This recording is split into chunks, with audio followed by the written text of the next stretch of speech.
আজ তোমাদের কাছে ফুলুরির রেসিপি নিয়ে এসেছি।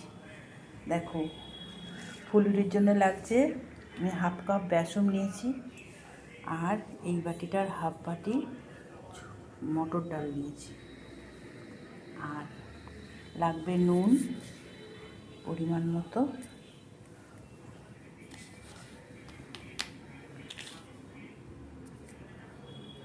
লাগবে খাবার সোডা। ডালটা মিক্সিতে গুঁড়ানো হয়ে গেল।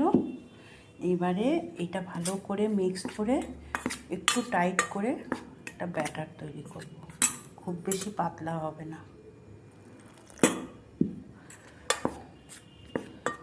দিয়ে খুব করে ফেটাতে হবে।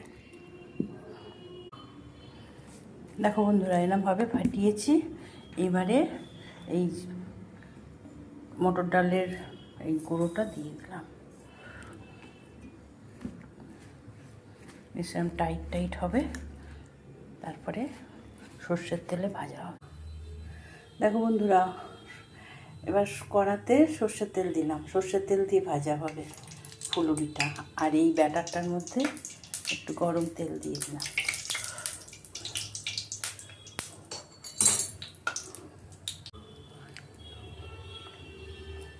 এবারে দোকানের মতো অত বড় বড় হবে না, ঠিক কথা। দোকানে তো অনেক তেল ঢালে, আমি তো আর অত তেল ঢালতে পারবো না।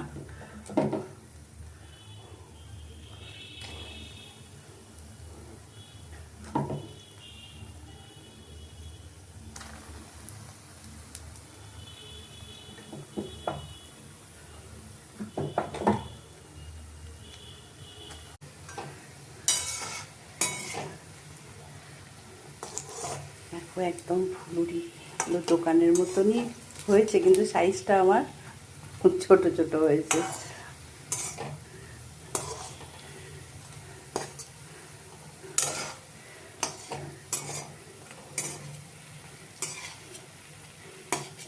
এই বৃষ্টির দিনে একটু তেলে ভাজা খেতে খুব ভালো লাগে মুড়ির সাথে।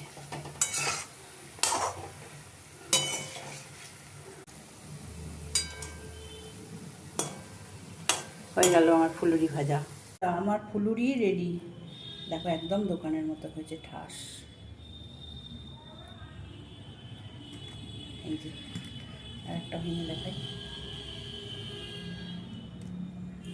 এখন এইটুকু, আবার অন্য কোনো ভিডিওতে তোমাদের রেসিপি নিয়ে আসবো।